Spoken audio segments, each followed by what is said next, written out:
Bom, muito bem-vindos, muito obrigada também por estarem presentes. É um debate que queríamos muito fazer, estou a utilizar o plural, envolvendo também as pessoas que aqui estão. É um tema que é caro a muitos de nós, que é modelos de gestão de património cultural, mas com um enfoque na participação dessa coisa indistinta que é a sociedade civil. Voltamos um bocadinho para quem esteve aqui ontem à tarde, longamente, no debate sobre campos património. Este vai ser só 1 hora, garanto, não pode ser mais. Mas voltamos ao tema, e também que tivemos a oportunidade de referir no discurso de inauguração, da importância da sociedade civil, qual o papel da sociedade civil na recuperação, na gestão, na valorização e na revitalização do nosso património cultural. E trazemos então 3 ilustríssimos convidados, que eu agradeço muitíssimo a disponibilidade. São todos arqueólogos. Eu quero dizer que eu não sou arqueóloga. Sentem-se bem, aparentemente, sendo arqueólogos. É uma questão que podem perguntar diretamente a eles. Mas, como é que se diz? É um private joke entre historiadores de arte e arqueólogos, e eu agradeço imenso a disponibilidade para estarmos aqui nesta conversa aberta. Não sei se temos todos a mesma opinião, espero que não. Espero que possamos ter bastante contraditório, e vamos ouvir o caso das catacumbas de Nápoles. Temos aqui o Gianenrico Moschetti como o representante, mas temos uma comitiva das catacumbas também com 3 outros colegas e amigos. Eu também agradeço muito a presença, que penso que estão ali na audiência também. E depois temos também a Leonor Medeiros, da Faculdade de Ciências Sociais e Humanas da Universidade Nova de Lisboa, e temos também o querido amigo Lino Tavares Dias, um repetente nestas matérias da luta, das lutas cidadãs, assim se pode dizer. Há coisas em que é bom ser repetente, deve haver muitas coisas, aliás, em que é bom ser repetente. E o caso das catacumbas é paradigmático. Nós vamos começar esta conversa justamente com o Daniel, que se chama Daniel Enrico, que é muito... Va bene, porque não é muito frequente, mas o Daniel disse que podíamos utilizar só a primeira parte do nome, e por isso é que eu estou a dizer Daniel, que nos vai justamente ter a gentileza para todos estarmos ao mesmo nível, digamos assim, de ponto de partida, explicar o que é isto das catacumbas, e porque que as catacumbas é um caso exemplar de participação da sociedade civil na gestão do património cultural, relembrando que as catacumbas foram Prémio Europa Nostra em 2022. E depois, a partir do caso do Daniel, vamos partir para a Leonor e o Lino. A Leonor, sobretudo, na importância da formação na área das humanidades para a revitalização, a valorização, a gestão do património cultural, no presente e no futuro, e o Lino com toda a sua vastíssima experiência como também antigo diretor regional do extinto IPCC, enfim, temos aqui uma questão com as várias formas que a nossa área da cultura vai tomando ao longo dos tempos, é particularmente rica neste aspecto, e entre muitas outras experiências, quer a Leonor, quer o Lino, são também, obviamente, professores na Universidade do Porto e FCSH, como há pouco referi, e o Lino vai também trazer algumas experiências portuguesas nesta matéria e considerações também mais de âmbito de política pública, da qual todos fazemos parte. Vai ser uma conversa aberta, feitas as introduções, o Daniel fará esta gentileza de explicar exatamente o que é as catacumbas de uma forma sucinta, e depois continuamos o nosso debate. E no final haverá perguntas que eu espero que sejam muitas, porque é uma oportunidade única, de facto, esta nossa conversa. Daniel, as catacumbas de Nápoles, o que é que nós podemos dizer a quem nunca lá foi? O que é este projeto? Como é que nasceu? O que é atualmente? Quantas pessoas emprega? Se emprega alguém? Enfim, vamos a isso. Va bene, allora, in primis buonasera a tutti, grazie di averci invitati qui, parlo a nome mio, come anche dei miei amici e colleghi che sono qui. Allora, le catacombe di Napoli sono un sito archeologico principalmente, quindi diamo proprio la definizione da manuale. Sono un sito archeologico di carattere paleocristiano e sono un cimitero. Per volerlo spiegare in breve, è un cimitero.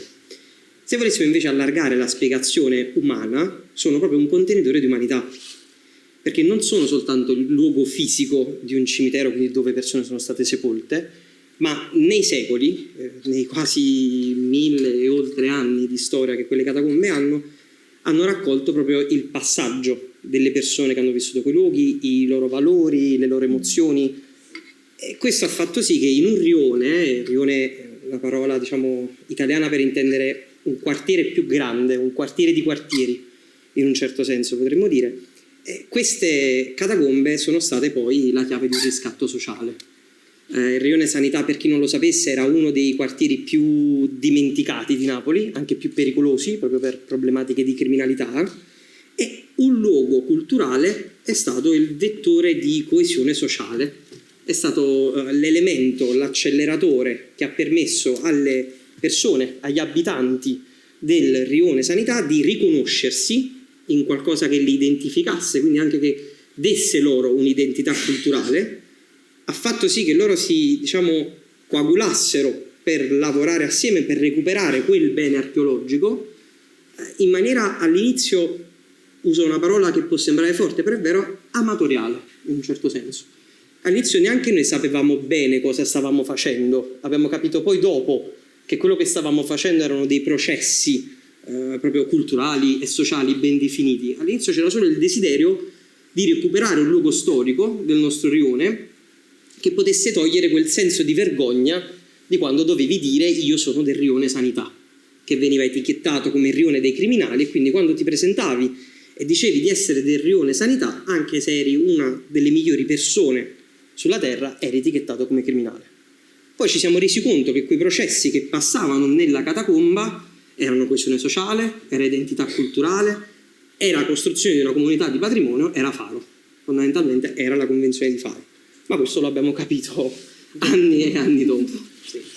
Ok, e uma outra pergunta importante é como é que gerem esse património, o formato da cooperativa, portanto, a formalização concreta da gestão desse património para os nossos amigos aqui perceberem desde já. Sì, perché questo processo che ha portato persone a collaborare assieme, in primis 5 ragazzi, proprio numericamente 5 ragazzi del Rione Sanità, che poi pian piano hanno allargato sempre di più la partecipazione dei loro amici, perché alla fine è nata così all'inizio. Nel 2006 è diventata una cooperativa sociale La Paranza, che è quella che noi rappresentiamo oggi qui, che appunto hanno poi indossato quell'abito legale che ha fatto sì che diventassimo un'istituzione, perché fin quando non lo eravamo, agli occhi sia dell'amministrazione pubblica ma anche agli occhi del resto della popolazione, eravamo solo quel gruppo di ragazzini guidati da un parroco che avevano deciso di riaprire un luogo culturale. Quando poi effettivamente si è diventati cooperativa, quindi si è anche avuto uno statuto, anche un inquadramento legale, si è capito che non era più un atto amatoriale, non era più un hobby, ma era una vera e propria volontà di costruire un qualcosa, riprendere quell'eredità che avevamo alle spalle e che un po' si era dimenticata e farla di nuovo baluardo di un intero sistema. Dico sistema perché poi la nascita della cooperativa, il recupero di storie, appunto di beni storico-artistici, con l'inclusione della comunità, perché questa è una cosa che ci teniamo a dire, i lavoratori di Cooperativa La Paranza, che al giorno d'oggi sono 70 abitanti del Rione Sanità. Quindi non è che la riapertura di quel sito storico-culturale ha spinto via la comunità e ha fatto entrare un sistema di economia turistica. Quel sistema di economia turistica è stato generato dagli abitanti che sono diventati gli attori di quel cambiamento culturale, grazie alla cooperativa. Ok, quante quantas pessoas recebem todos os anos em visitantes? Durante un anno, adesso al giorno d'oggi, di visitatori ne abbiamo 260.000 all'incirca. Ok, podemos falar de números budget? Sì, diciamo números, che... Números gordos. Sì, a livello, fatturato generale si aggira attorno al milioni di euro. hanno un paio di milioni di euro. E queste 70 persone sono lavoratori? Sono Tutti lavoratori a tempo indeterminato, stipendiati dalla cooperativa, e quindi soprattutto poi il contesto archeologico delle catacombe di Napoli è diventato uno strumento di welfare generativo. Perché se prima si era i dimenticati di Napoli, quelle persone da chiudere in una bolla e dimenticare lì, si è avuto un riscatto sociale che è passato proprio attraverso il proprio patrimonio, che è diventato un acceleratore sociale che ha permesso di avere una crescita economica, una crescita culturale e anche quindi una crescita sociale di pari passo. Quindi al giorno d'oggi non hai più timore di dire vengo dal rione Sanità, prima dicevi sono del centro storico, non dicevi di dove, al giorno d'oggi invece fieramente dici sono del rione Sanità. Magnífico. Lino, vou passar ao Lino aqui neste encadeamento até para fazer aqui a relação com os casos portugueses e considerações sobre esta experiência fabulosa da juventude, porque, Daniel, há aqui uma dimensão de juventude muito importante, não é? Que podemos também regressar a ela. O que lhe parece, Lino, nesta aventura napolitana? Eu começo por agradecer o convite e, por falar em juventude, agradecer que a fotografia que colocaram ali tem mais de 10 anos, portanto é ótimo que é conservação e não restauro, portanto... Já vamos mudar a cor para toda a gente ver qual é Ora bem, não sei se... A minha também já tem uns anos. O desafio que me foi feito foi o de pensar modelos de gestão patrimonial com base em alguma experiência. E eu trago aqui uma reflexão que vou ler e depois poderá ser... Quando leio o título Modelos de Gestão Patrimonial, recordo de imediato os dois grandes campos em que nos movemos genericamente em património, ou na gestão. Um é apelidado de gestão descendente e o outro de gestão ascendente. A descendente, muito característica nos países administrativamente marcados por políticas centralizadas, países latinos, como por exemplo a França, a Itália e Portugal. A ascendente é característica dos países cuja histórica forma de construir a administração foi a partir das diferentes comunidades, as quais tiveram de assumir gradualmente as suas próprias responsabilidades ao longo do tempo, embora mais tarde possam ter sido enquadradas pelas instituições públicas que regulam o cumprimento das normas. Na gestão descendente, em Portugal, por exemplo, as pessoas e instituições esperam que o Estado determine e faça tudo. E o Estado gosta. Na gestão ascendente, os cidadãos têm de se assumir. As sociedades e as associações de cidadãos são vulgares e predominantes. Estas duas perspectivas de gestão servem de suporte à minha intervenção, que faço como mero observador. Resulta de observações que recolhi perante vários comportamentos cívicos a que assisti ao longo de anos. Comportamentos de grupos de cidadãos, de associações e de comissões. Observações que fiz enquanto funcionário público, durante mais de 4 décadas, enquanto arqueólogo e também enquanto responsável regional pelo património cultural na sua globalidade, também o construí. Foram sempre comportamentos perante situações concretas, com objetivos específicos e geralmente com cronogramas definidos. Com estas observações, tentava compreender aquilo que eu chamava os atores nos territórios. Estamos a refletir sobre a proximidade entre os territórios e os intervenientes, a refletir sobre a importância de uma gestão de proximidade e de permanente acompanhamento das ações desenvolvidas. Já falámos um pouco disto, já ouvimos falar um pouco disto nas sessões anteriores. Perguntamos, quais são os atores que melhor entendem os sítios, que melhor podem fazer uma gestão de proximidade e que melhor podem fazer a aplicação de planos de gestão ajustáveis a um território? Sabemos que nem todos os cidadãos têm formação e sensibilidade aprofundada sobre as áreas de intervenção e gestão exigidas em património cultural e em paisagem cultural. Mas, em contrapartida, sabemos que há exemplos manifestos de que há empenhamento cívico de muitos cidadãos empenhamento em prol da defesa de sítios, da defesa de territórios. E conheço casos em que esse empenhamento de cidadania tem sido usado com dimensão ética, não só na intervenção em património, mas também nas relações com as instituições. Podemos apontar 4 casos em que foi manifesta a assimilação coletiva das intervenções em património. Aponto o caso da Comissão de Vigilância do Castelo de Santa Maria da Feira, criada em 1909. O Centro de Arqueologia da Almada, uma associação sem fins lucrativos, criada em 1972. A Associação Cultural e Científica Campo Arqueológico de Mértola, criada em 1978. E a Associação Cultural denominada Projeto Arqueológico da Região de Moncorvo, criada em 1990. Escolhi estes 4 exemplos por terem sido criados em diferentes datas do século XX e por terem surgido em diferentes pontos do país e por ainda existirem ativas e atuantes. É fácil comentar que o património não é só gerido com empenho. É fácil dizer-se que a boa vontade não chega. Os financiamentos plurianuais são obviamente indispensáveis. Além de mais, nestes casos que aponto, pelo resultado das suas opções, é fácil defender a legitimidade dos atores, dos intervenientes neste património em diferentes sítios de Portugal pelo seu aspecto positivo e resultados excepcionais. Todos estes casos, de diferentes modos, expressam a forma de valorizar a herança e a memória. Mas valorizar a herança e a memória são também os objetivos e as primeiras prioridades, para além da obrigação constitucional, dos organismos públicos responsáveis pelo património nacional. Nos 4 casos de associativismo cívico que aponto, as prioridades são claras, entendíveis, afirmadas com preocupações que atravessam gerações. Por estas razões ainda existem e salientam-se no panorama cultural português.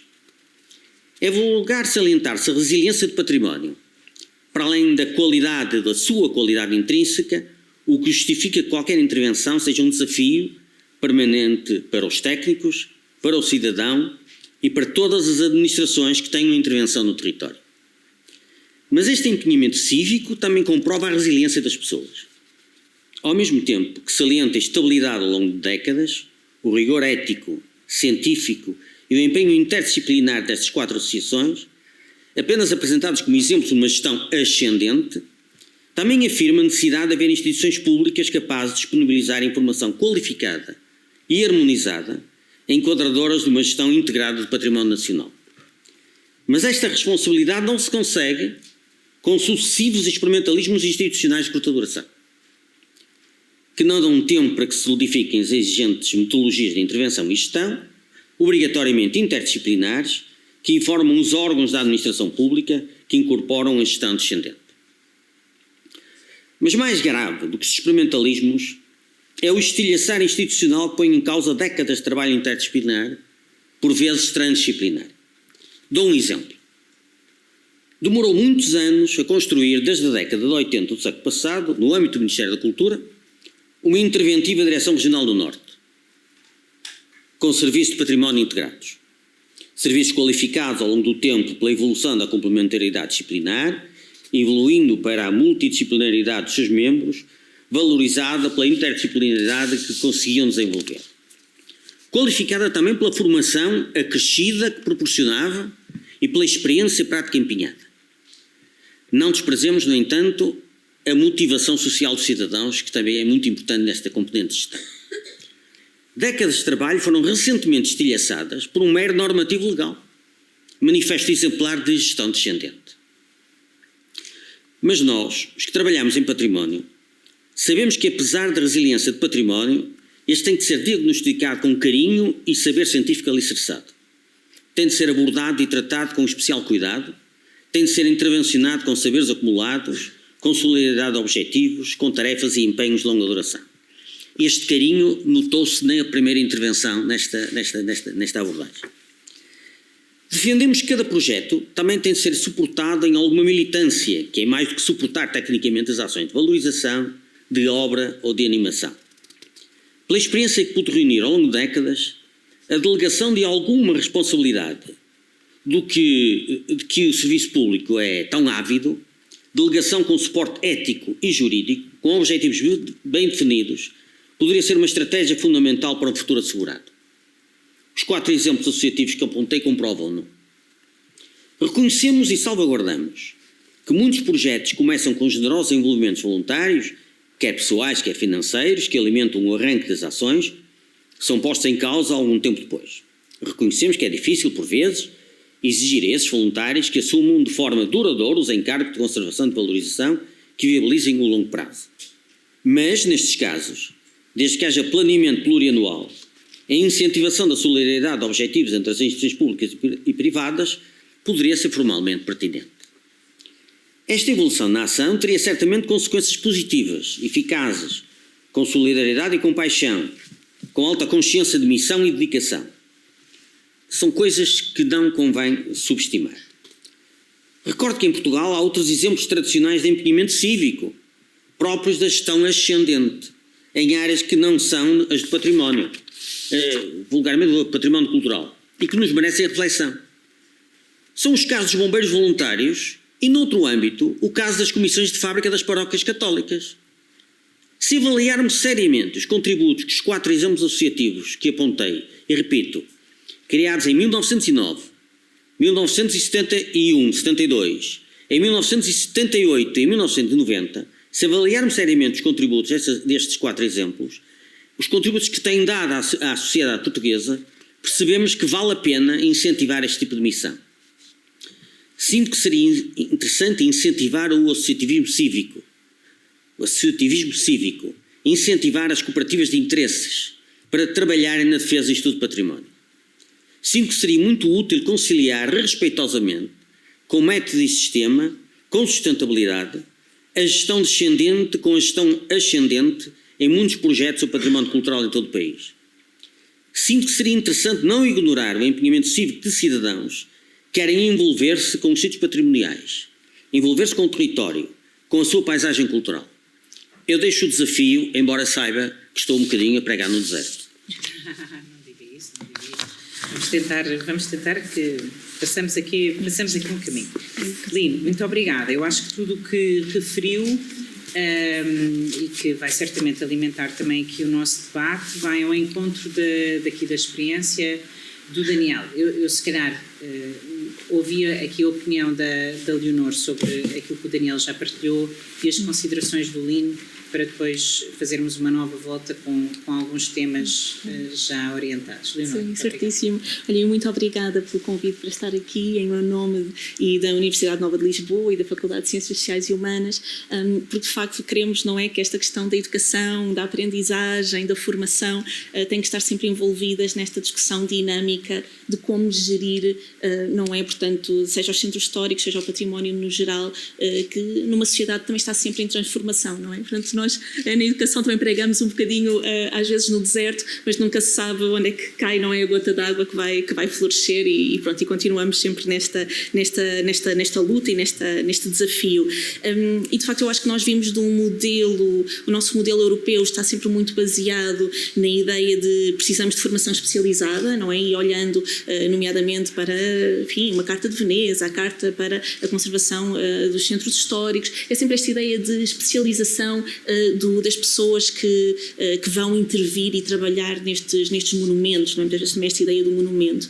E nós cada vez mais estamos nesta questão de, então, formar estes especialistas, como, não é? Portanto, eles têm que saber estas tecnologias, não é? E esta dimensão do passado, mas também estamos numa sociedade em rápida mudança. E, portanto, esta questão da educação tem este debate hoje, que eu também, enfim, trago hoje e gostava que falássemos sobre ele, não é, de nós estarmos a investir na formação de conhecimento especializado, nomeadamente aqui nas humanidades, mas estarmos a ver que muitos projetos interessantes e muito do dinamismo e do trabalho que é necessário vem de facto destas outras realidades, não é, destas comunidades, do associativismo que aqui falávamos. E, enfim, dizer já aqui à partida, não é, porque pronto, vim aqui um pouco para esta área da educação, mas a nossa conversa já traz aqui temas que queria aprofundar também, portanto, dizer assim aqui, se calhar rapidamente, que nós ainda por cima estamos aqui numa Faculdade de Ciências Sociais e Humanas e nesta formação humanística acaba por ser um desafio, não é? Portanto, num tempo de tecnologias, mas nós achamos ainda que estas são áreas que nos permitem, de facto, esta visão de longo termo, não é? Dos nossos centros históricos e do nosso património e, portanto, apostar numa formação em que se dão as bases do conhecimento destas alterações da sociedade, não é? Portanto, dessa posição histórica dos eventos, do que é que se pensava anteriormente, ao mesmo tempo que damos a formação para olhar criticamente para os discursos até atuais no património, continua a ser uma tarefa fundamental, não é? Portanto, por um lado, uma educação que permite compreender os processos e compreender os sítios, mas que, por outro lado, sempre deixa esta outra ferramenta, não é? Que é essencial, que é a capacidade de análise crítica do próprio trabalho que nós fazemos, não é? E uma dessas discussões tem sido muito sobre o que é isto do especialista, não é? Onde é que está o papel do especialista? E nós, pronto, neste trabalho de dizer temos que dar uma formação prática e uma formação tem que ter uma estrutura própria, mas depois dizemos, ok, mas agora vocês vão ir para o mundo e têm que entender que há outros especialistas que vêm de uma base de conhecimento totalmente diferente. Eu acho que aqui liga muito também a esta ideia das comunidades de base que de facto partem dessa paixão pelo sítio e que mesmo não tendo, se calhar, o conhecimento teórico e a discussão académica em torno desses temas, trazem um conhecimento. E, portanto, hoje em dia é essa visão, não é, do entrançar de diferentes tipos de especialista. Portanto, já não é só o especialista porque tem os cargos, os títulos, etc., mas há um outro especialista que também aqui faz falta. E eu com os meus alunos discutimos muito isto, porque então dizemos, ok, então mas nós somos precisos, não é? O que é isto? Então, se as pessoas da comunidade conseguem fazê-lo tão bem a gestão do seu património, onde é que está o nosso investimento numa formação longa para essa conquista? E dizemos sempre, não, precisamos de ser muitos, cada vez mais, a intervir no património. E achei aqui, enfim, para além desta questão do associativismo, que acho que vale a pena debater, não é? Portanto, há uma outra quinta associação, António, que te vou propor que tragas também no futuro, que é a Associação Portuguesa de Arqueologia Industrial, sou suspeita, portanto é a minha associação, e de facto esta questão nós também no final dos anos 70, portanto formalizámos em 1980 e portanto também somos dessas resistentes, mas podemos ver a dificuldade que há atualmente de trazer pessoas para o mundo do associativismo, não é? E, portanto, e darem continuidade também a este histórico e esta herança que as associações trazem e trazê-las agora, enfim, novos debates e novas energias mais jovens e pronto. E, portanto, faço sempre este desafio também de ligarmos ao associativismo. Mas a verdade é que estão a surgir muitas associações novas também, que se calhar têm o seu tempo curto de existência e não há nada de errado com isso, mas que continua a ser este fator fundamental que é, pelos vistos, não há pessoas suficientes para conseguirmos assegurar que toda a riqueza do património se mantém relevante e até se mantém de pé nos dias de hoje, não é? E, portanto, acho que do campo do associativismo e quem trabalha com esta parte do património cultural, esta questão do desaparecimento das estruturas, não é? E dos alertas que nos vêm muitas vezes, alertas importantes e que depois não conseguimos dar resposta. Lembro-me sempre de um caso muito, enfim, que também me tocou, nós as coisas de património tocam-nos, e de facto estávamos a tratar um caso no Barreiro, em que foi de facto um projeto da comunidade, em que vieram os colegas, uma série de habitantes do Barreiro, que nos contactaram enquanto associação a pedir, nós temos aqui um sítio que era o centro de saúde, portanto, o centro de saúde era importante para eles. E o centro de saúde, muitas vezes, não era entendido como o património típico, não é? Não é o monumento, não é o palácio, não tem uma grande, enfim, associação, enfim, até às pessoas importantes do Barreiro, portanto, a Casa Alfredo da Silva tem um tratamento diferente, mas este era um património interessante porque era onde as pessoas da comunidade atual se lembravam de que os pais contavam que era lá que tinham nascido, ou seja, portanto, o centro de saúde era onde muitas das pessoas da comunidade atual tinham nascido. E nós não fomos a tempo e não conseguimos, enfim, nesta voragem, não é, de transformação urbana que temos tido nas últimas décadas, salvaguardar este património, porque ainda precisamos de educar e formar no campo, de dizer que há estes outros patrimónios, estes outros pequenos patrimónios que também são relevantes para as pessoas. E só para concluir, também para passar aqui, enfim, puxar aqui outro debate, que era, ligando aqui novamente ao que o Daniel dizia, sobre esta questão da identidade, muitas vezes, que as pessoas têm, ser negativa destes sítios. Eu trabalho com património industrial, portanto podem imaginar que nem sempre, muitas vezes, é recebido como aquele património que deve ser prioritário a preservar, não é? É relativamente recente, não é? Portanto, é poluído, as imagens da Revolução Industrial, não é? O trabalho infantil, a poluição, a doença, há toda uma série de coisas negativas associadas a este património, tal como aqui o Daniel nos falava, que às vezes havia associado àquele bairro.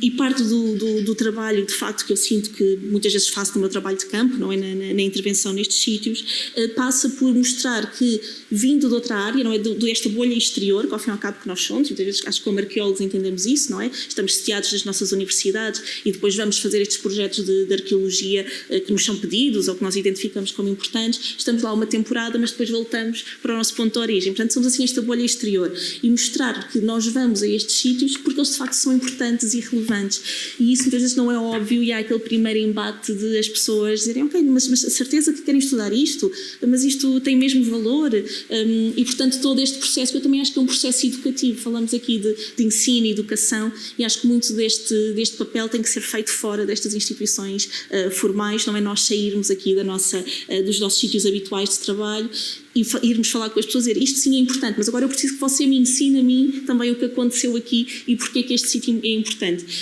E tem sido assim essa troca que tem sido muito boa, não é? E que depois acabam por estes sítios que são considerados negativos, pesados, com uma má reputação, que as pessoas não querem circular por eles, afinal descobrimos que têm um valor tão grande e enfim, eu agora acho que não me vou lembrar da frase, mas eu uso sempre muito o Tilden, não é? Portanto, esse grande pai, não é? Da mediação cultural, não é? Dos National Park Service nos Estados Unidos, e ele dizia sempre muito isto, não é? Portanto, nós começamos por isto, por fazer o conhecimento, e as pessoas quando conhecem começam a entender, e depois quando começam a entender e a ter aquele momento ahá, começam a apaixonar-se pelo sítio. Quando começam de facto a gostar do sítio é quando eles vão protegê-lo, e é dessas pessoas também que nós precisamos, não é? E temos que investir no início desse processo.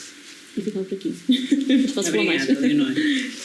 Eu gostava de trazer aqui um tema importante quando falamos de modelos de gestão. Não estamos a falar de modelos de gestão ainda, mas de modelos mas vamos lá chegar, centrados na comunidade local, que é uma matéria muito intelectual e dada nas faculdades com grande cuidado, que se chama afeto. Porque o Lino falou de carinho, e eu tenho a certeza que, falo também por experiência própria, nós estamos sediados em Vila Nova da Baronia, não da Barónia, em Alvito, que é o segundo concelho com menos população de Portugal continental, e o que eu tenho assistido ao longo destes vários anos é que, mais forte do que o nosso eventual conhecimento especializado, é de facto a força do afeto que as pessoas têm para com o património cultural. O património cultural tem essa enorme vantagem que, para além da dimensão intelectual, isto é, para além da dimensão de conhecimento, consegue gerar uma empatia exclusivamente através das emoções. E se nós, profissionais, fizermos bem o nosso trabalho, depois acrescentamos essa layer do conhecimento propriamente dito. Mas, de facto, a chave para chegar a toda a gente, penso eu, no caso do património cultural, é a dimensão realmente do afeto. Eu lembro-me de uma visita que fizemos à comunidade local, logo no início da Rota do Fresco, e levámos as pessoas dos 5 concelhos iniciais, era outro tempo, final do século XX, mas a fazer as visitas às várias igrejas que estavam na altura, eram só 5 municípios incluídos no projeto, e estávamos a explicar uma das igrejas, e quem estava um grupo, e depois uma das senhoras estava a falar do Barão de Alvito, que é do final do século XV, e quem estava a falar comigo era uma senhora que tinha uma mercearia, que sempre teve uma mercearia. E o Barão de Alvito chama-se Dom João Fernandes de Sousa. Lá expliquei a circunstância, a baronia, etc., da forma mais aberta a que todos pudessem perceber, e ela no final chama-me à parte. Havia uma pintura lindíssima que ainda lá está, não vou agora divagar sobre isso. Estava a tentar explicar a importância daquele património, e ela no final vem ter comigo e diz: como é que ele se chamava? João Fernandes de Sousa? Eu também sou Sousa. vai haver, era da minha família. Pronto, e foi assim que a pessoa estabeleceu a relação com aquele património. Ela precisava de alguma forma de estar refletida ou de se ver refletida naquele recurso. E aquilo ficou-me como uma alerta de que no final o que a pessoa procura é que aquilo faça sentido para si, à sua maneira, na sua dimensão, na sua escala, bem para além da dimensão de conhecimento puro e duro. E por isso eu queria perguntar aqui ao Daniel, juntando aqui uma outra dimensão que é dos jovens, e vou partir do princípio que os jovens em Itália, em Nápoles e no vosso bairro não nascem todos doutorados em arqueologia ou em catacumbas ou em história da arte. Como é que partiram de uma base, lo faccio anche in italiano se non è chiaro, como é que partiram, qual foi a base de que partiram para tomarem as rédeas daquele património que não estava cuidado? Foi o quê? Foi falta-nos alguma coisa? Foi isto vai responder? Foi isto é nosso, no melhor sentido da palavra? Foi uma dimensão de afeto? Foi um bem maior? Per vedere se ho capito bene, sì. Come è possibile che nonostante non si abbia una determinata tipologia di formazione comunque... Non lo so se non c'è. No, dico nel senso... Ok. È stato un percorso, perché senza alcun dubbio inizialmente mancavano dei percorsi di formazione formale nell'ambito accademico, ma questo non vuol dire che non li si possa apprendere. È ovvio che però l'ambito della formazione formale viene vista come una cosa lontanissima se tu sei nato nella parte sbagliata della città. Se tu sei nato in quella parte della città dove a te non è possibile desiderare di andare all'università, perché hai altri problemi, perché devi pensare a come portare la cena a casa la sera. Un ragazzo della sanità si poneva il problema di dire vado a lavorare o vado a studiare. Poi si è capito che si può trovare la sintesi di questa cosa nel patrimonio culturale. Quindi lì si è capito che se davvero voglio far sì che io possa progredire nella mia formazione e quindi migliorarmi come essere umano, perché uno più si forma e più migliora come essere umano, e anche lavorare, questa cifra, questa sintesi esiste, e il patrimonio culturale è infatti poi un processo che è nato grazie ai nostri siti.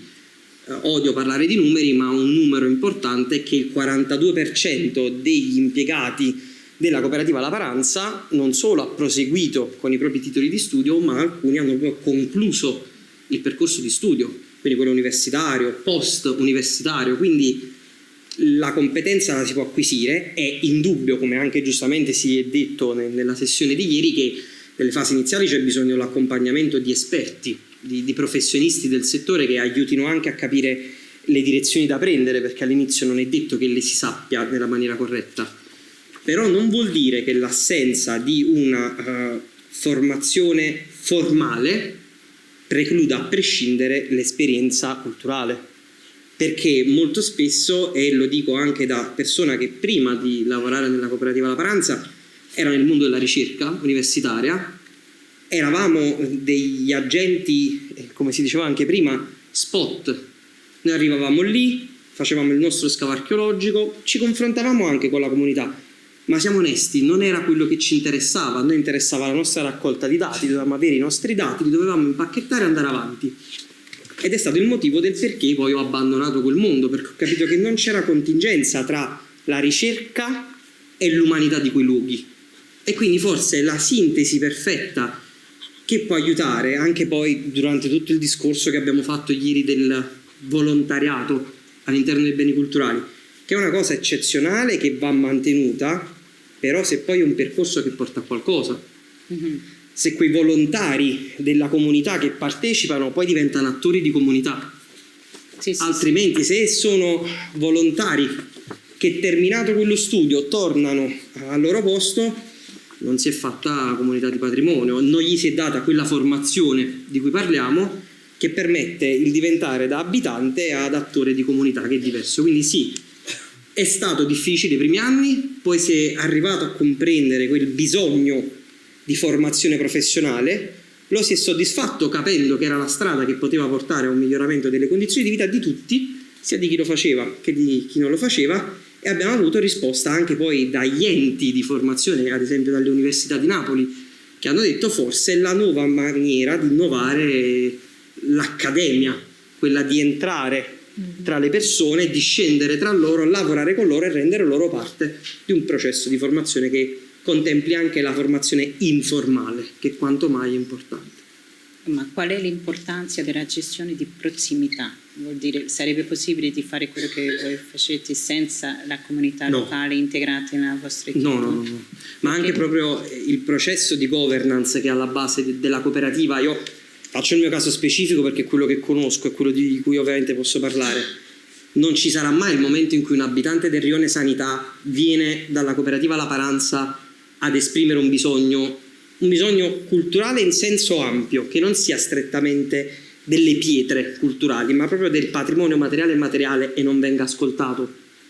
Solo in quella maniera è governance di comunità, altrimenti sei una cooperativa, come ce ne sono tante, e che fanno un ottimo lavoro, per carità del cielo, ma non si è cooperativa di comunità. Se ci si identifica come una cooperativa che lavora non per, ma con la propria comunità, allora nella governance diretta delle operazioni ci devono essere le persone. Molto spesso le nostre riunioni decisionali per capire come agire sul territorio vengono fatte aperte al pubblico. Ad esempio, da qui a breve si spera si riaprirà un nuovo sito nel Rione Sanità, che è il cimitero delle Fontanelle, un antico cimitero barocco, e avevamo un problema. Dovevamo proprio scrivere i contenuti di visita. Ho detto, ma abbiamo due strade. O apriamo i manuali storici e con i nostri esperti ci mettiamo lì e scriviamo una guida bellissima che permette a tutti di avere una visita bellissima, o ci sobbarchiamo per 2 mesi laboratori di comunità dove le persone che vivono la zona di questa parte del Rione Sanità vengono, ci raccontano le loro memorie storiche e le integriamo nel racconto. È stato difficile, c'è stato Gabriele, che è uno dei nostri colleghi, che è stato lì chiuso per ore a registrare proprio le memorie di queste persone, però non vi faccio spoiler perché vi aspettiamo a Napoli, ovviamente, però vi posso dire che il racconto ha un altro impatto e non è soltanto patrimonio culturale delle pietre, ma è il patrimonio culturale delle persone. Quindi la risposta è no, non si può fare questo tipo di operazioni senza neanche dire stare tra la comunità, ma mettere la comunitá nella governance della cooperativa. Ok. Vamos partir do princípio que em Portugal isto é possível e acontece. Senão não conseguimos criar, não temos tempo para criar o cenário ideal, não é? Portanto, vamos pensar que faz parte da política pública nacional e desde há muito esta consideração das comunidades locais em modelos de gestão de território, de proximidade. Lino, conhecendo o Parque Patrimonial do país, mas podemos até ficar pelo norte, mas conhecendo o Parque Patrimonial do país, o que é que imagina que poderia ser este cenário caso esta gestão de proximidade, de delegação de competências nas comunidades locais, de formação em contexto informal e formal destas comunidades, onde é que poderíamos estar se um modelo como este da cooperativa La Paranza e das catacumbas tivesse de facto acontecido no nosso país? Bem, isso é um desafio de futurismo que eu tenho alguma dificuldade de futurismo concreto. Pois, o que eu posso dizer é assim, com base na experiência. Há bons exemplos, e esses bons exemplos são, digamos assim, nas áreas mais distintas que nós podemos encontrar, nos diferentes patrimónios. Há, por exemplo, uma situação que me parece que se evoluiu imenso nos últimos anos. Eu, ao falar nos últimos anos, estou a falar no século XXI. Um arqueólogo são os últimos anos. Por exemplo, que foi relativamente ao património religioso. Eu ainda encontrei muita dificuldade devido à desamortização dos bens religiosos no século XIX. E ficou marcado, e havia uma dificuldade durante muito tempo, havia uma dificuldade de relação entre o património religioso por parte da Igreja, há uma Igreja, e o Estado. Enquanto eu estive como diretor regional, sentia essa situação. E isso foi mudando radicalmente, não só pela mudança de geração dentro do património de gente mais nova, equipas interdisciplinares a colaborar, mas também por uma melhor formação dentro da própria estrutura do clero. Isto foi fundamental e em Portugal tem um peso muito importante. E, portanto, o que eu digo é que é uma perspectiva muito interessante. É evidente que as universidades, ao longo dos anos, nos últimos anos, desde os anos 90, têm vindo a melhorar gradualmente a qualidade formativa e a especialização.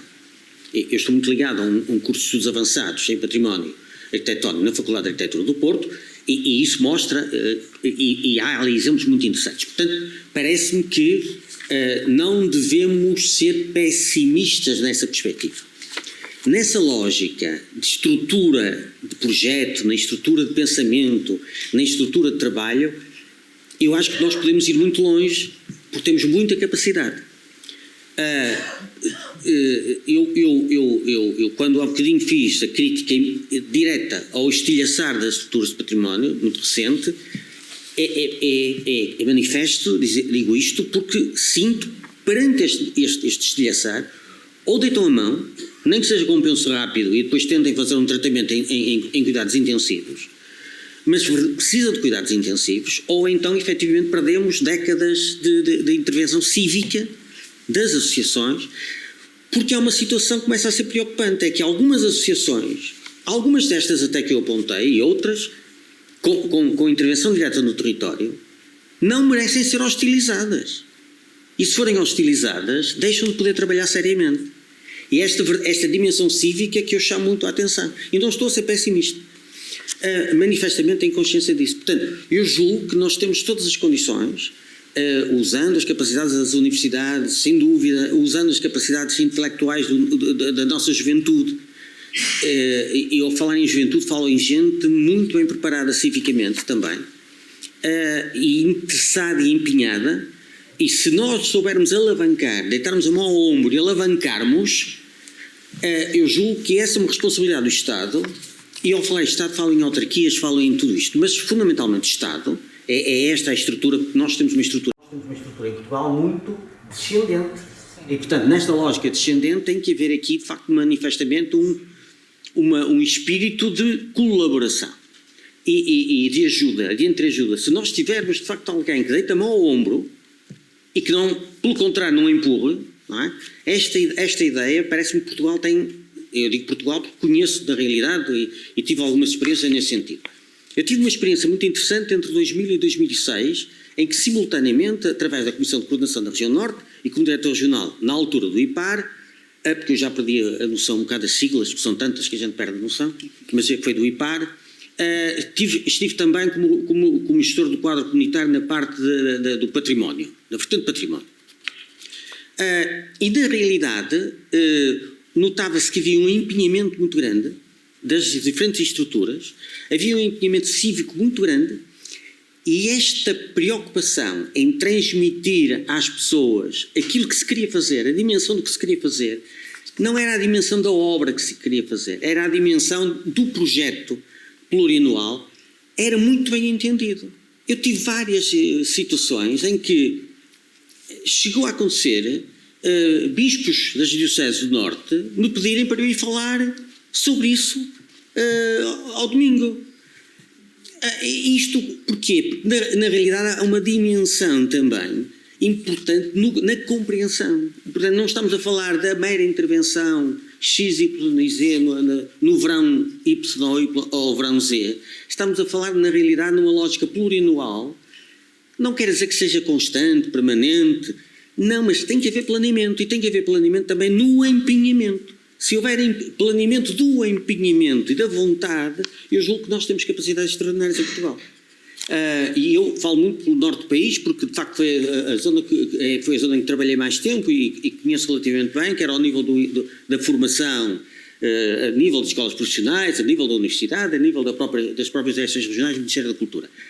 E eu aqui quero manifestamente salientar esta ideia muito bonita. Esta ideia de Nápoles é uma ideia muito bonita, é uma ideia que é replicada com as suas características especiais ou pode ser replicada em diferentes zonas, com certeza, em diferentes patrimónios, com certeza, com diferentes empenhamentos, com certeza, procurando gente capaz das diferentes, com certeza. Reparem que eu não estou a falar no turismo, porque hoje em dia falo toda a gente no turismo, porque também durante muito tempo me habituei a quando propunha uma ideia, por exemplo, a alguns autarcas, a primeira coisa que eles me perguntavam era: e quantos visitantes é que tem por ano? Eu disse: não sei. Nós dizíamos sempre, as instruções que havia na direção regional, é dizer que não sabemos. Esta ideia também é uma ideia que pode, de certa forma, alterar um bocadinho a perspectiva da intervenção patrimonial cultural a partir das instituições que têm por responsabilidade a gestão das ideias, a gestão dos impactos. Esta é uma coisa muito importante.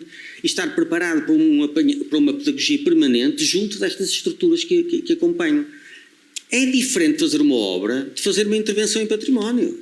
Não se pode mandar um empreiteiro para um sítio e deixá-lo livre. É necessário haver acompanhamento deste tipo de situações. E este é um aspecto muito importante, que é mostrar a dimensão da intervenção. E aqui, o associativismo local, mesmo que seja numa lógica ascendente, ou seja, sejam eles que têm a ideia e propõem a ideia, como vemos aqui, desde o início do século XX, e é interessante perceber porque é que a Comissão de Vigilância do Castelo de Santa Maria da Feira foi criada em 1909, estamos ainda na monarquia. Foi precisamente para defender o símbolo da Vila da Feira. E, curiosamente, foi a Comissão de Vigilância de Santa Maria da Feira, por contrato celebrado connosco, da altura IPPC, que foram os responsáveis pela coordenação da intervenção entre 2000 e 2005 da recuperação do Castelo de Santa Maria da Feira. Precisamente com uma equipa técnica partilhada entre eles, que lançavam um concurso. Lembrei-me hoje de manhã da intervenção, precisamente também, do exemplo de Espanha, e digamos, da parte dos técnicos da Direção Regional do Património do Norte, faziam o acompanhamento. Foram eles. Um século depois, foram eles que civicamente assumiram essa responsabilidade. Não posso esquecer que, por exemplo, a questão das gravuras de Coa, quem fez o estudo de toda a prospecção, não se falava ainda em gravuras de Coa, quem fez o estudo a partir de 89, até as gravuras de Coa aparecer, foi o Parme. Foi precisamente essa associação a quem foi entregue essa responsabilidade por parte da altura dos serviços regionais do património. E digamos, estamos a falar de 89, Comissão de Coordenação, já na altura, foi a própria Comissão de Coordenação que chamou a atenção disto. Porquê? Porque havia articulação cuidadosa entre os técnicos qualificados das comissões de coordenação nas áreas distintas e de património. E digamos assim, havia esta salvaguarda. É este caldo que é necessário amadurecer. Não podemos andar a fazer experiências todos os dias e a mudar toda a gente todos os dias. Mudam-se os nomes das instituições para se mudar os chefes. Está bem, mas isto não é forma de governar. Há que perceber, e não é por ser arqueólogo estar a defender a antiguidade. Não, estou a defender a maturidade e a maturação das ideias. Isto é absolutamente fundamental. Então deixe-me pegar no que diz para perguntar aqui à Leonor e introduzir um tema que penso que não sei se ficou evidente na intervenção do Daniel, que é a questão da importância da juventude. Falámos de comunidade local. Bom, Nápoles é um território onde não falta muita coisa e não falta também muita juventude com muita força. Não é bem a realidade do nosso país em muitos... Peço desculpa, mas há juventude com muita força. Não foi a força que falta, é a juventude só. É só a primeira parte. Não, de todo. Acho que quase toda a juventude tem muita força, devo dizer, e ainda bem. Nós às vezes podemos não compreendê-lo, mas isso é outra questão. Mas para perguntar aqui à Leonor, nesta questão, outra vez, da proximidade e da importância de haver instituições no terreno que inclusive têm competência de delegação e de formação e de acompanhamento, se fará parte das responsabilidades, atendendo ao país real, de uma faculdade como a FCSH ou de uma universidade, vamos pôr, da Universidade Nova de Lisboa, e vamos esquecer que é de Lisboa, vamos pensar que a universidade é uma universidade, portanto, dessa instituição de saber e de formação, se faz parte, na área do património cultural, ir para o terreno, não levar a cabo somente os trabalhos e as investigações que são da área dos seus professores, mas na ótica formativa de futuro. Eu dou um exemplo, voltando aqui à região do Alentejo, a maior região do país, um conjunto considerável de monumentos, formação obviamente na Universidade de Évora, mas vamos esquecer se é Évora, se é Lisboa. Mas nós vamos aos municípios, aos 48 municípios do Alentejo, e a quantidade de jovens, que são poucos, que há com formação, conhecimento mínimo relativamente ao seu património cultural, ou dito de outra maneira, potenciais, Daniel, Vincenzo e os outros amigos, não há essa formação, não fazem a mínima ideia da importância daquele património que ali está. E em muitos casos não há muita gente que faça no mesmo território ideia da importância do património que ali está. Faz sentido no tal Portugal futurista que as universidades deixam ao terreno numa lógica de longue durée, isto é, indo ao quase no tempo PREC, indo às escolas profissionais, porque eu penso que sabem que há uma grande parte do país que não tem sequer secundário no país real. Tem só escola profissional como opção.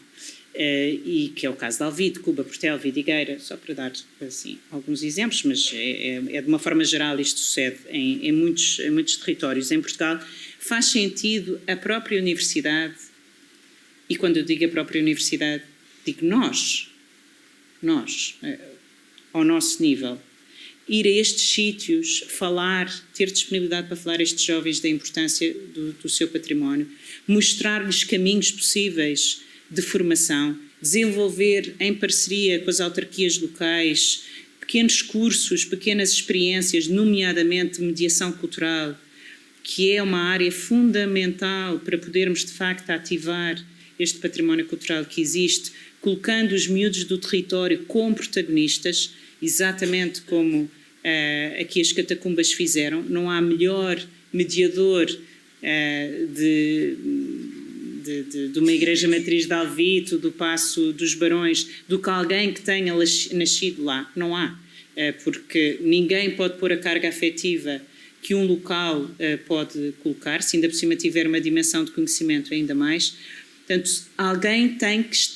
Nós esperamos que os miúdos cheguem até nós, mas isso não é a realidade.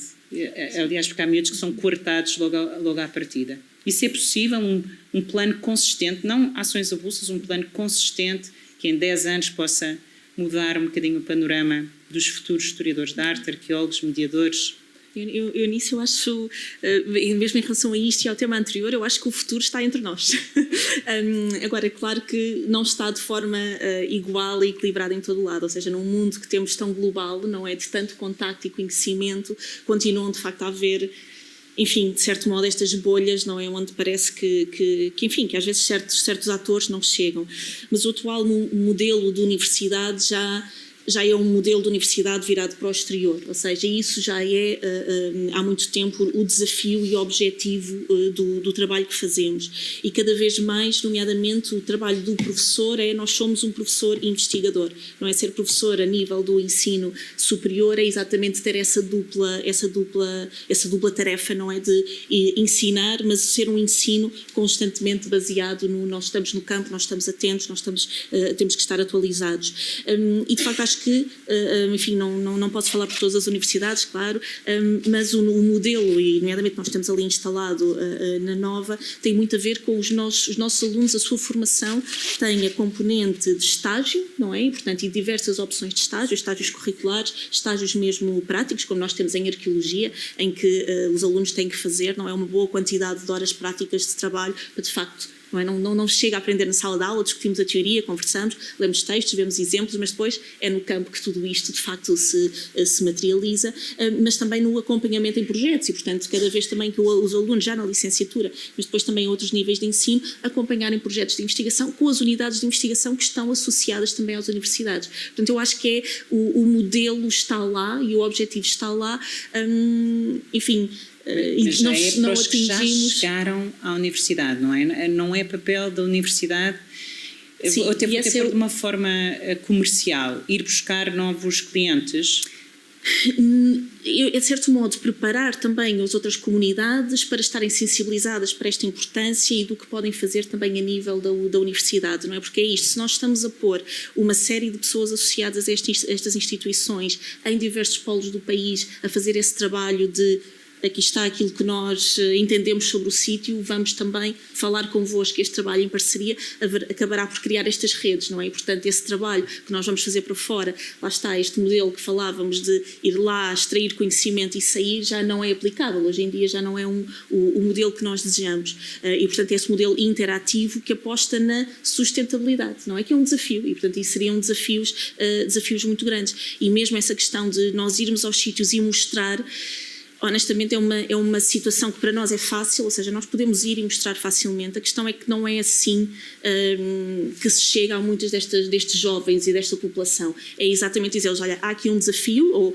e agora até a postura da arqueologia comunitária, não é? Que aqui falávamos também de uma arqueologia pelas comunidades, com as comunidades, para as comunidades, é esse o princípio defendido. É exatamente nós, com a comunidade, identificarmos o problema de partida e com eles desenvolvermos o projeto a longo prazo. Agora, muitas vezes a dinâmica até do trabalho em arqueologia, não é, que eu conhecemos melhor, não é muito simpático para o tempo longo.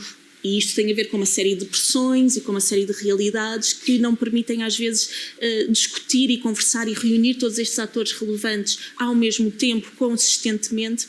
Torna-se um desafio muito grande, não é? E, portanto, a importância de gerir estes sítios, pensando neles como sistemas, não é, complexos e sistemas muito ricos e estirados no território, acaba por ser muito importante. E dizer, e de certo modo trazer aqui esta questão que falávamos deste modelo de gestão, não é, das pessoas locais.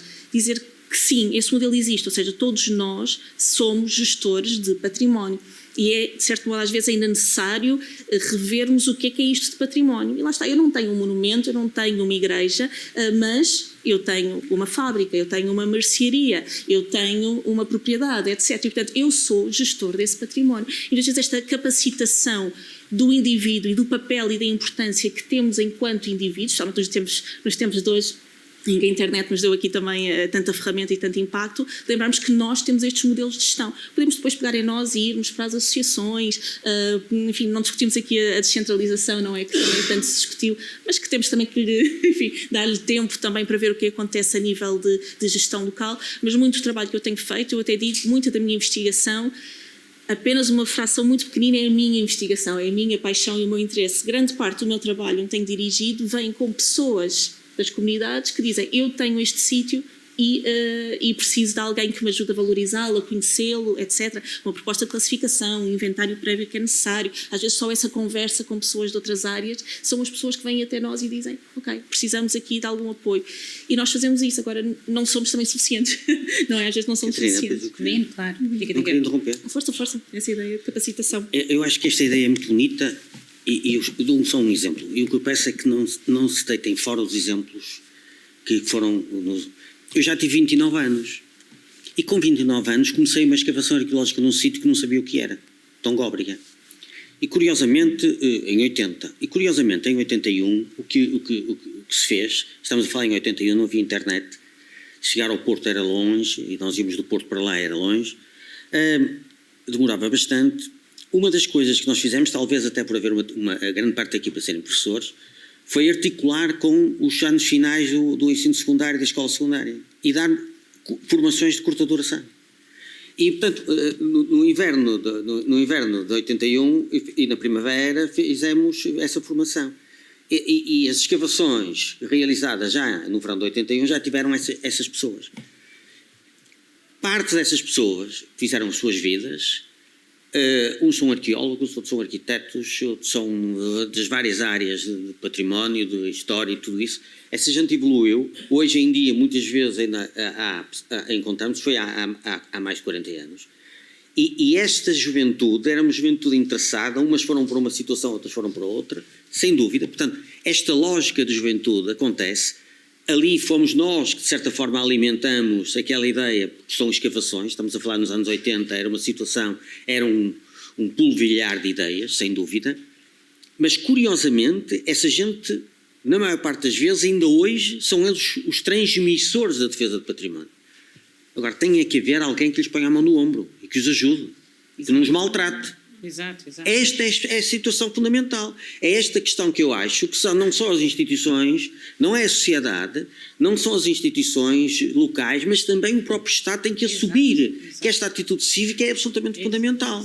Aqui é que é absolutamente importante. Se em Nápoles tivessem sido maltratados pelas administrações, com certeza que não conseguiam um impacto local, nem conseguiam um impacto na sociedade. É aqui que eu acho que é uma responsabilidade enorme da administração pública, porque esta lógica em que a gestão descendente pode ser importante para alimentar aqueles que querem fazer a gestão ascendente. Eu, quando tinha 29 anos, 30 anos, e lancei este projeto com pessoas muito simpáticas e muito competentes, nós estávamos a trabalhar com o apoio, na altura do IPPC, mas era um apoio à distância. Não é? Portanto, era uma questão, nós estávamos deixados a nós, não é a situação que de facto havia nas universidades, as coisas eram completamente diferentes, estávamos a falar de muitos anos atrás. E eu julgo que em toda esta evolução, quer as universidades, quer no empenhamento aos próprios jovens que têm o seu desenvolvimento nas universidades, quer nas escolas, quer nos centros de restauro, de conservação e tudo isso, é fundamental que essas pessoas sejam bem tratadas, ou pelo menos não maltratadas. Eu acho que isto é absolutamente fundamental numa defesa cívica do cidadão empenhado. Preciso dizer que o Lino depois criou a Escola Profissional de Arqueologia. Sim, mas não enquanto não acabaram com ela também não ficaram descansados. Pronto, certo. Mas antes de chegar a esse fim que o ultrapassa... Convém dizer que era uma escola pública, era a única escola pública do país, Ministério da Cultura e Ministério da Educação. Exato, eu queria dizer que esta militância que vem do século passado, somos todos, menos o Daniel, do século passado, portanto estamos no mesmo barco. Mas eu já sou bastante andado do século passado, portanto Pronto, mas o a experiência neste aspecto, digamos assim, traz uma maturidade que às vezes nos zanga. Eu não queria trazer aqui zanga exagerada. Mas a verdade é que não há provas públicas do contrário. Eu queria sublinhar que, de facto, estas suas convicções e esta questão que estava a dizer de ir buscar os miúdos na altura, em 81, depois materializou-se numa política pública que foi exatamente pôr isso em um... E até deu casamentos, alguns até deram em casamento, portanto correu tudo muito bem. Casamento mesmo. De casamento mesmo entre eles, portanto foi um trabalho prático feito. Cada um acha de casamento, mas sim, pronto, bem para a pessoa se ficou feliz.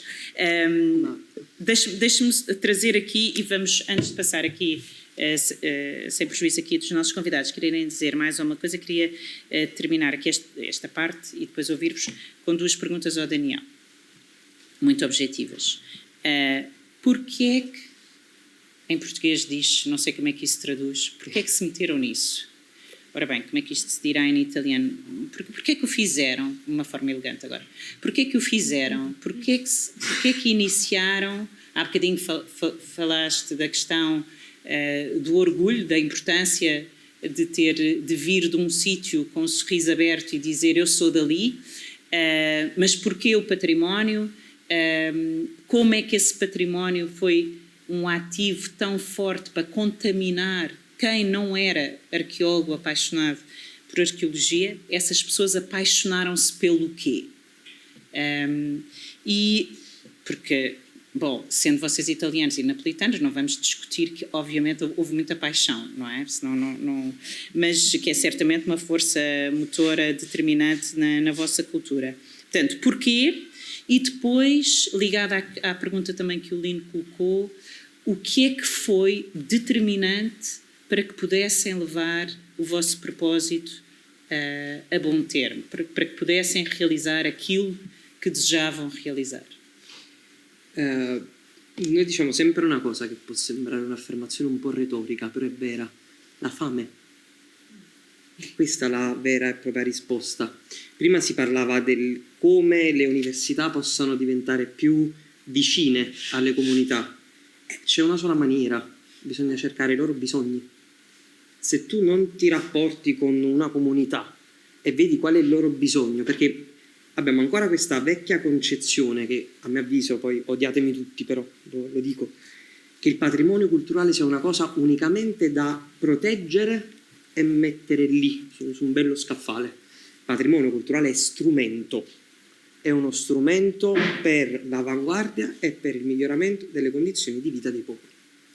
Quindi fondamentalmente, se la domanda era perché è avvenuto questo, perché a Rione Sanità si aveva fame, non fame di cibo, non fame di odio, anche quella, ma si aveva fame di riconoscimento, si era invisibili, Sì, era una parte della città su cui passa un ponte, perché passa un ponte, quindi la gente ti guarda da sopra un po' come allo zoo, come se tu stessi in una gabbia e queste persone ti guardano.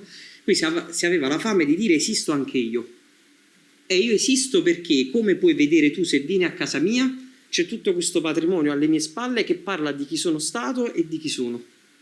Quindi questa voglia di dire io esisto come comunità, la comunità del Rione Sanità c'è, è una parte di Napoli, non fingiamo che non esista, ha trovato la sua risposta, che appunto, un po' come dicevamo, sono quelli di modelli che vanno poi riadattati nei vari contesti.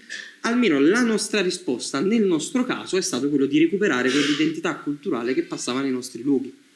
Quindi si è deciso di cominciare da là, e questo ha poi permesso anche di rispondere proprio alla fame concreta, alla povertà economica e sociale che dilagava all'interno del rione.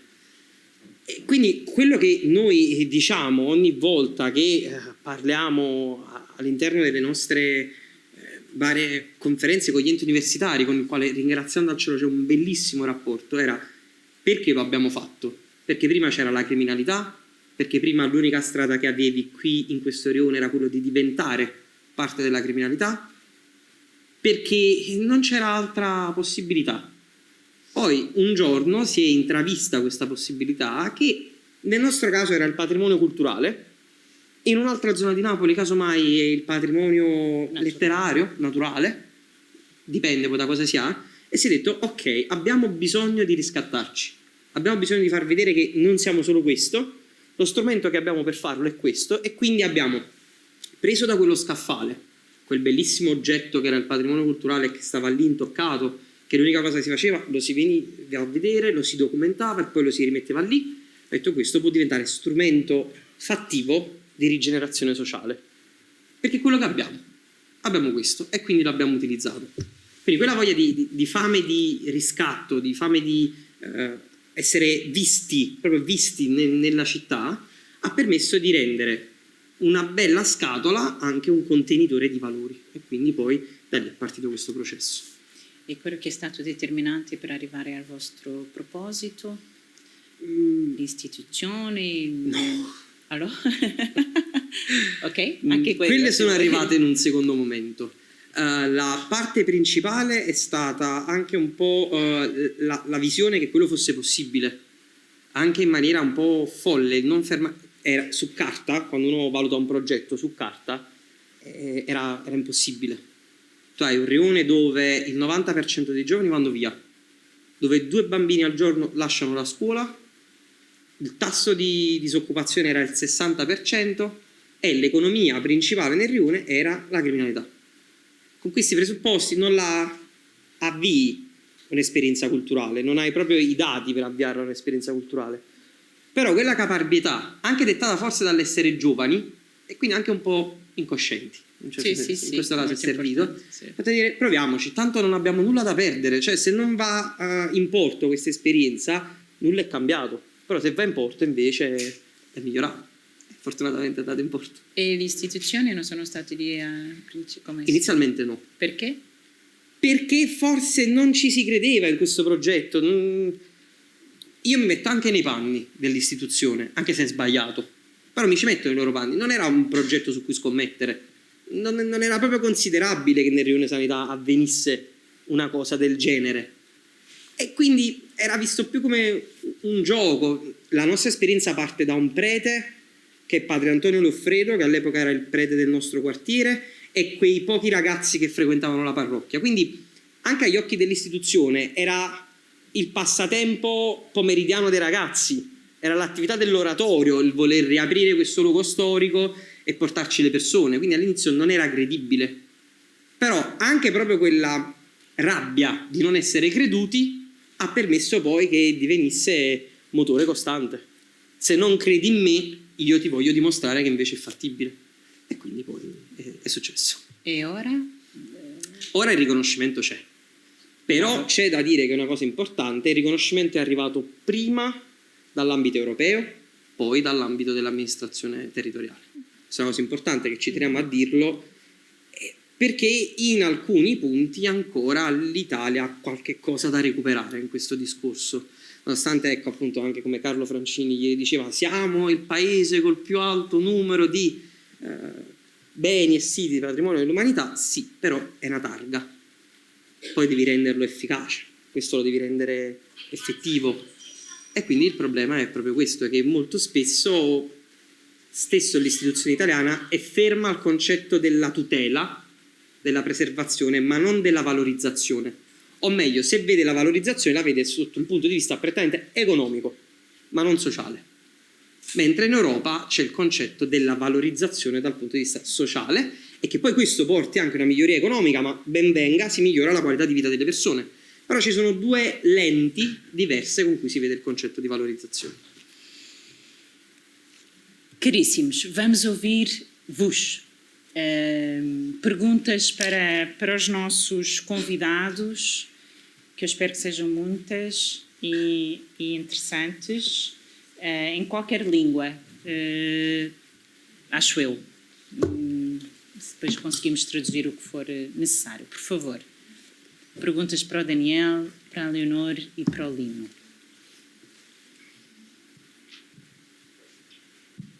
Ou comentários à discussão, do vosso ponto de vista? Va bene? Oh, tu. Aqui Daniel Thorne e depois Paulo Costa. Maria José. You can do it in English, yes. Obrigada. So, would you talk for a second about what, coming from the National Trust in the United States, what I perceive as being missing in this conversation, which is a kind of a balance or synthesis of government support for heritage preservation in the center of historic cities, not just the monuments, but the whole district to preserve its character, because it's not just about encouraging people to understand the value of their heritage, which many do, but are helpless rather, to do anything about it without some financial support, whether it's tax relief or a historic center that prohibits anything other than restoration. Because in my experience, people have a very strong sense of place. They grew up in a neighborhood and they value that. And they want to come back and not see it all torn down and replaced with glass boxes. So I think there's an intrinsic value among many, many people for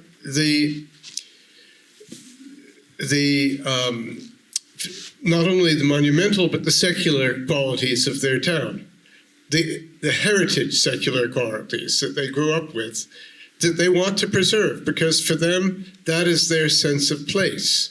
They may go on to do other things, but they want to come back and know that their home is still there, if you will.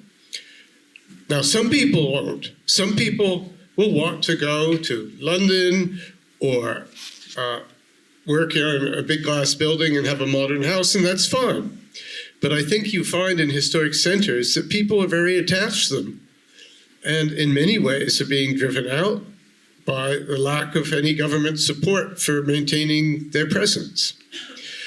But I haven't heard anything about ways in which this kind of synthesis of education as well as institutional governmental support could be accomplished. Thank you so much, Daniel. We will hear the next question and then we'll answer in another one and a third one, if there is a third one. Vado in italiano, una domanda per Daniele.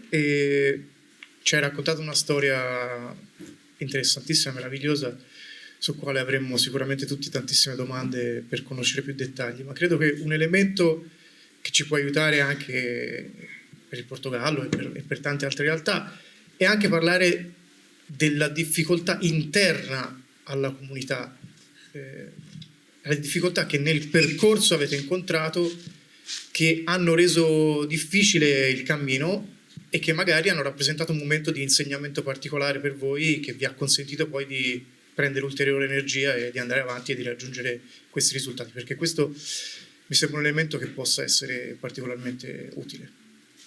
Grazie. Un'altra domanda, uma outra pergunta, another question? Schmeck, don't you have any questions? I'm sure that you do, no? Related to these experiences that we've been hearing. Marie-Georges, always faster than any of us. Merci. Une autre langue encore. Moi, c'est pas vraiment une question, mais je suis extrêmement admirative del affascinante progetto italiano qui m'évoque d'autres choses dont nous n'avons pas parlé hier, mais qui sont un petit peu similaires avec notre projet Rempart. Et ce que dit Lino aussi, c'est une véritable réalité que nous avons vécue et que nous continuons de vivre en France, parce que effectivement, la plupart des gens qui se sont investis, comme j'expliquais hier, dans les années 60, 70, 80, sont maintenant en charge, et Régis l'a expliqué aussi, au ministère de la Culture ou dans les différentes couches du ministère de la Culture en France, et nous permettent d'avoir ces actions facilitées parce qu'ils ont participé à ces actions volontaires tous ensemble. Il y a juste... Niveau social, nous avons une énorme mixité sociale. Nous avons beaucoup d'étudiants, mais nous avons aussi une énorme mixité sociale dans nos chantiers parce que nous avons des dispositifs spéciaux pour accueillir des gens, des personnes qui viennent de milieux très défavorisés. Et je cite juste un exemple, c'est celui des immigrants. Nous avons un certain nombre d'immigrants que nous accueillons gratuitement, qui viennent d'Afghanistan, du Pakistan, mais surtout d'Afrique, et qui sont peut-être encore plus intéressés par le patrimoine et qui s'approprient le patrimoine français comme leur patrimoine, en ayant conscience que ce travail qu'ils font a une importance non seulement pour la France, mais en fait pour cette idée de transmettre quelque chose qui est beau, qui a du sens et qui fait du bien au cœur, à l'âme, qui grandit. Merci beaucoup. Rosário? É Rosário que está ali. Olá. Mais do que uma pergunta, é uma provocação, ou é um pouco para, até com o professor Lino. Nós sabemos que nestas alterações de tutela, de siglas e desmembramentos, está em cima da mesa e está a acontecer a entrega de vários elementos patrimoniais que eram da responsabilidade da, chamemos-lhe, tutela, e que estão a ser entregues aos municípios. A minha grande questão, e obviamente que é, como digo, é uma provocação e é uma reflexão para todos nós, é mais do que a entrega dos elementos patrimoniais, dos imóveis aos municípios, e devo dizer que há muitos anos, como sabem, trabalho com municípios e com património, e é quase evidente que grande parte dos municípios não têm, muitos deles, competências para a gestão dos elementos patrimoniais que estão a ser entregues. Tendo em conta os exemplos extraordinários, e muitos há, felizmente, não tantos quanto desejaríamos, mas há muitos exemplos que, para além dos que referiu, a possibilidade, e deixo aqui essa provocação, a possibilidade de se entregar ou de haver quase um contrato de entrega desses bens culturais a associações e a entidades que vêm da dinâmica da cidadania e da dinâmica das comunidades para gerir, ou pelo menos para cuidar desses elementos patrimoniais. Muito obrigada, Rosário, pela pergunta-chave, dita com todas as palavras. Vamos começar pelo Lino, nesta resposta à provocação da Rosário. A Rosário faz uma provocação que não é uma provocação, é uma constatação. E a única coisa que eu estou muito fora dos processos, não sei, Mas desconfio, termo em português não sei como se traduz, mas em português eu desconfio, sempre que há este tipo de situação, que se passa o encargo e não se passa o financiamento. Tão simples quanto isto. E muito menos um financiamento plurianual. Se estas situações fossem pensadas, enquadradas, com certeza que os municípios, muitos, têm melhorado, progredido imenso e há intervenções muito boas. É necessário é que a programação seja plurianual e solidificada. Há uns anos atrás, há 30 anos, 20 anos, dizia-se, quando estas situações se colocavam, dizia-se que era necessário que a tutela garantisse a metodologia de abordagem. Mas eu, neste momento, em 2025, pergunto, que tutela? E por isso o problema que eu coloco, a única resposta que sei dar a Rosário, é que se o planeamento, se o cuidado, se a ideia, se a metodologia for ótima, por que não? Eu pergunto é quem é o ator que vai analisar, que delega e que vai analisar este tipo de situações. Qual é o empenho cívico, ou se, por outro lado, não é um mero aligeiramento que é muito vulgar acontecer. Não sei. Antes de passar a última resposta ao Daniel à pergunta que o Paulo Costa fez, vamos só comentar a questão que o Daniel Thorne colocou relativamente a monumentos versus lugares. Faço em português ou em inglês? Em português, porque há tradução simultânea. Então até se liga a isto que o Lino comentava, que é esta questão das instituições existentes, se calhar não têm a força que terão noutras realidades e, portanto, acabamos por ter estas instituições públicas um pouco envelhecidas, fragilizadas, divididas, sempre em transformação, e isso não facilita, de facto, ter esta dinâmica consistente e de contacto com essas instituições. Mas, na verdade, elas continuam a ser fundamentais e, na minha experiência pessoal, ligo muito, de facto, a estas instituições, de se calhar de uma menor escala, não é? Nós estamos assim, se calhar a nossa tutela está sempre a mudar, não é? Mas conseguimos, se calhar, ver alguma consistência, continuidade e resiliência em estruturas a um nível um pouco mais local. E, nomeadamente, terminou agora um projeto Erasmus, portanto, um projeto Erasmus em Madrid, Lisboa e Florença. Em que de facto a nossa ideia era um conjunto interdisciplinar de pessoas, arqueólogos, arquitetos, urbanistas, geógrafos, antropólogos, até trouxemos depois turismo, e, enfim, toda a gente que quisesse juntar-se diversificava, e trabalhámos aqui em Lisboa no território da Moraria. E o território da Moraria, de facto, enfim, já muito falado, muito trabalhado. As universidades entram e saem, ficam, e portanto há ali uma grande movimentação. E é um território importante porque, por um lado, tem um caráter identitário, a identidade de bairro ainda sobrevivente e, portanto, relevante. Tem uma identidade histórica fundamental para a identidade, enfim, não vou dizer agora do país, mas pronto, mas da cidade de Lisboa e, portanto, e para os eventos históricos que todos aprendemos na escola e decoramos, não é? Portanto, a Moraria está envolvida e tem agora um papel muito atual na discussão sobre a imigração e sobre a habitação.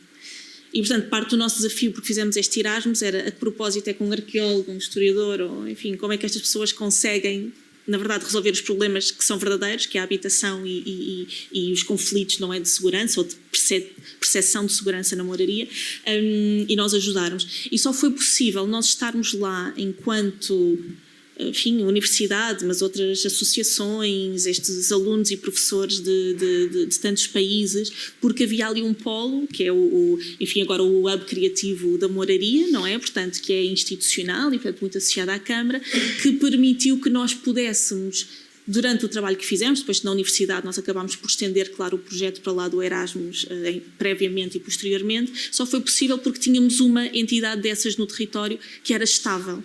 Por muito que às vezes haja menos financiamento, menos pessoas, aquela instituição esteve ali no terreno todo o tempo, abriu-nos as portas e era um ponto de abrigo.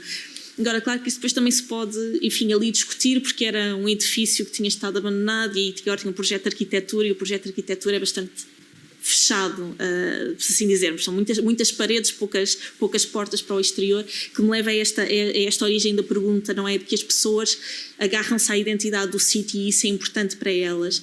E enfim, acho que todos nós que estamos aqui já há algum tempo para ver os sítios onde nascemos e crescemos transformar-se, sabemos muito bem o que é essa sensação de perda.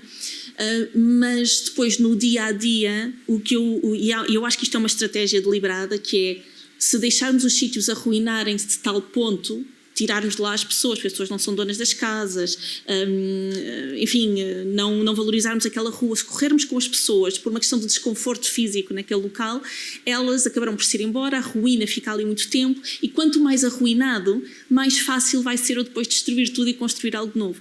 E eu tenho esse desafio com as comunidades com que trabalho, são comunidades, não é, desindustrializadas, e estão sempre a dizer, pois sim, na verdade aquele edifício desapareceu, era muito giro, era a minha história, eu não sei quantos trabalhou lá. Sim, mas aquilo estava já... Era perigoso, incêndio, não é, drogas, etc., insegurança. E, portanto, eu acho que tem havido uma estratégia muito má, que é, como queremos renovar as coisas, deixamos isto chegar a um nível tal de abandono, e tenho a certeza que isto é feito ativamente, não é, e propositadamente, que é deixar as coisas chegar a um nível de ruína tal que só se faz o novo e transforma-se completamente. Mas a comunidade não vai dizer nada, porque diz, prefiro ter aqui um sítio totalmente novo e perder um pouco desse laço ao meu passado, do que ter aqui um sítio em ruína.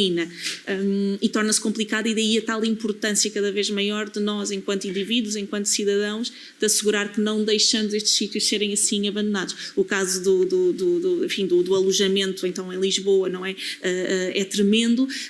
Enfim, a questão económica é sempre muito forte, nós falamos muito de património, mas a questão económica, ambiental, saúde, etc., estão num nível de hierarquia um bocadinho superior.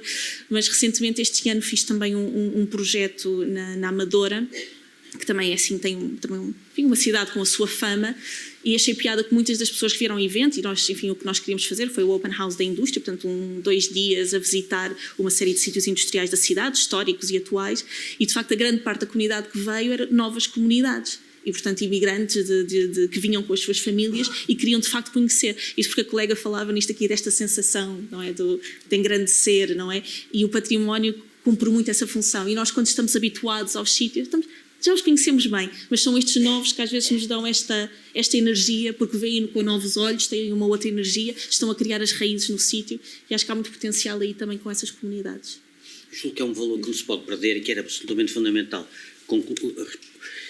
que é quando se intervém cada vez mais. Eu acho que é um problema de futuro que é fundamental. Cada vez mais, sejam as autarquias, seja o Estado, seja quem for, libertar-se da mera obra de construção civil e abrir a perspectiva da paisagem cultural como casamento do trabalho do homem com a natureza, ao longo do tempo. Esta lógica do casamento do trabalho do homem com a natureza ao longo do tempo, se isto for perspectivado numa lógica interdisciplinar, já não estou a falar transdisciplinar porque é exigir, mas numa lógica interdisciplinar, se esta for a perspectiva, eu julgo que seja quem for que vá a trabalhar, se tiver estas balizas e estes objetivos, eu julgo que é fundamental. Daniela, os problemas. Vamos acabar com os problemas. Poi resolvermos a seguir. Ce ne sono stati, è indubbio che ci siano problemi in dei processi così grandi, così complicati, e in primis il primo problema che devi affrontare, forse proprio dagli inizi, chiedo anche ai miei colleghi di correggermi o di aggiungere idee se ne hanno, è quello di guadagnarsi la fiducia e la credibilità nei confronti della tua comunità. Tu arrivi in una città come Napoli, che nelle altre zone di Napoli è una città turistica con beni culturali, e quindi corri il rischio di essere vista come un'altra di quelle attività economiche, veramente economiche, legate al mondo della cultura, e quindi un territorio come quello del Rione Sanità, che da anni si è visto dimenticato, teme che tu voglia semplicemente creare una sorta di safari all'interno del rione, utilizzare quella fama di rione nero, di quartiere nero di Napoli per attrarre la curiosità delle persone. Quindi questo è stato il primo impatto che abbiamo avuto, dover dire che era qualcosa che stiamo creando con loro, e quindi che come raccontarsi lo sceglievano loro, non noi. Ad esempio, anche al termine delle visite guidate che si fanno nei nostri luoghi, si dedica l'ultimo quarto d'ora in realtà delle visite che si fanno a raccontare proprio la storia contemporanea del Rione Sanità, perché sarebbe stato facile e sarebbe stato bello raccontare soltanto l'evenienza storica di questi luoghi, sarebbe stato anche facile mettere la polvere sotto al tappeto di quello che prima era il Rione Sanità e che non è più oggi. Invece noi volevamo che si dicesse cosa è stato e quindi ricordiamoci sempre cosa si rischia di tornare ad essere se si smette questi processi guidati dalla comunità. Quindi ci teniamo che quel racconto che le persone ci hanno affidato, noi puntualmente al termine di ogni visita, ce ne sono 8 nell'arco di una giornata, si racconti proprio la storia del Rione. Quindi abbiamo guadagnato quella credibilità agli occhi delle persone che compongono il Rione Sanità. E porto un esempio concreto, perché poi con gli esempi concreti che si fanno capire le cose. C'è stato un periodo in cui la gestione delle catacombe da parte della cooperativa è stata vacillante per dei problemi di carattere burocratico con il Vaticano, perché il nostro spazio, essendo uno spazio storico di carattere cristiano, fa sempre capo allo Stato del Vaticano. Non si erano raggiunti determinati accordi di carattere economico-gestionale, chiamiamoli così, e quindi rischiavamo di non essere più i titolari della gestione di questi spazi. E anche le persone che erano quelle più ostiche al progetto di Paranza, perché ancora non si fidavano, e che potevano essere ad esempio il negozio di alimentari del quartiere o il barbiere del quartiere, nei giorni seguenti, quando questa notizia che noi rischiavamo di perdere la gestione delle catacombe è venuta alla luce, hanno fatto dei cartelloni fuori ai loro esercizi commerciali dicendo giù le mani dalle catacombe, anche le persone che erano meno vicine al nostro progetto. Quindi lì ci siamo detti ok, effettivamente quella fiducia che abbiamo provato a guadagnare l'abbiamo guadagnata. Quindi i primi anni sono stati ovviamente turbolenti, perché come quando con un animale che per anni è stato abusato, pensiamo a un cane che per anni viene maltrattato, viene visto come un mero oggetto, un qualcosa da guardare da lontano, è ovvio che quel cane non si fida quando la mano si avvicina per accarezzarla, è ovvio, è giusto soprattutto.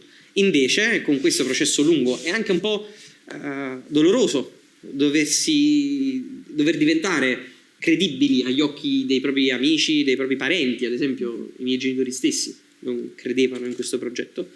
È stato lungo, è stato doloroso, però poi ha dato i suoi frutti. Quindi i problemi ce ne sono stati e non mettiamo in dubbio che ce ne saranno. Uno deve sempre avere l'idea che i problemi arrivano, quindi devi sempre avere il concetto che non è sempre tutto facile, tutto semplice, e però avere quella voglia iniziale del 2006 di risolverli.